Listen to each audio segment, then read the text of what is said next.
I can't believe I'm even telling this story, but here we are.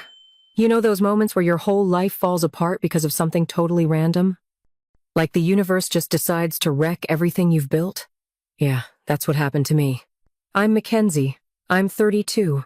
And I lost everything because my kid fell off a stupid playground set.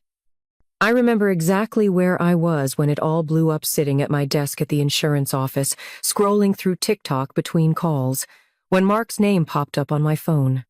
Mark, my husband. The man I built my life with. The father of my 2 kids. I smiled as I picked up, expecting him to say something sweet about dinner plans or how the kids were driving him crazy. But instead, his voice was shaky, hollow. "Mackenzie," he said, "we need to talk." And just like that, my stomach dropped. Before I tell you what happened next, if you love real-life stories full of drama, heartbreak, and unexpected twists, make sure to subscribe. We post every day, bringing you the kind of emotional roller coasters that make you rethink everything. Don't forget to hit that bell icon so you never miss a new story. Now back to my absolute nightmare. Mark told me he was at the hospital. Our son Tyler had taken a bad fall at the playground. He was fine, just a broken wrist, but the doctors had done a routine blood test. And that's when everything fell apart. "Mackenzie," he said again, this time with a coldness I had never heard before.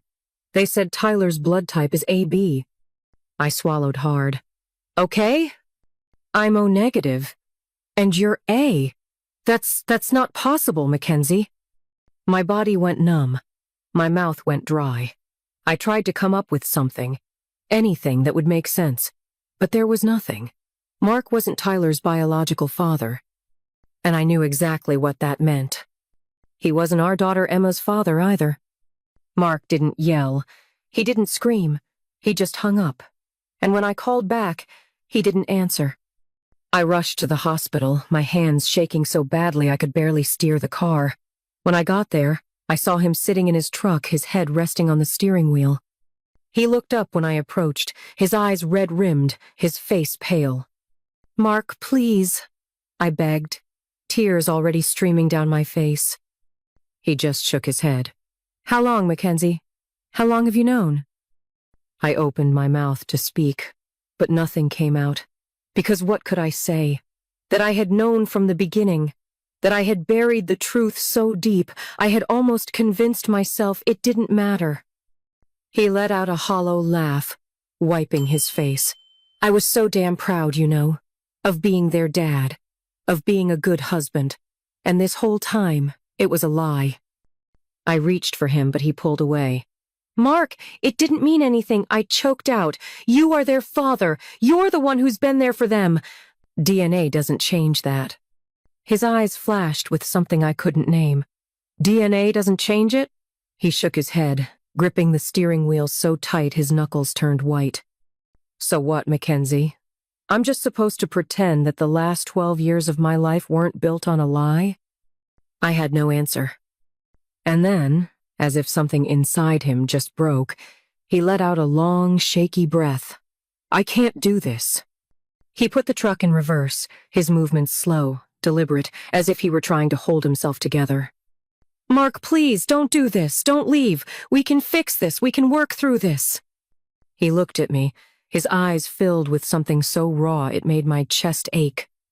"I just spent 12 years raising someone else's children, Mackenzie.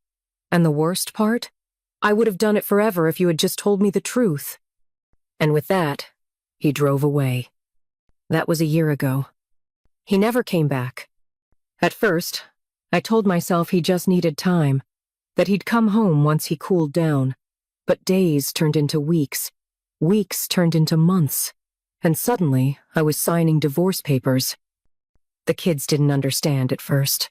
"Where's Daddy?" Emma asked every night. And I would smile through my tears and tell her he was just busy with work. But eventually, even she knew something was wrong.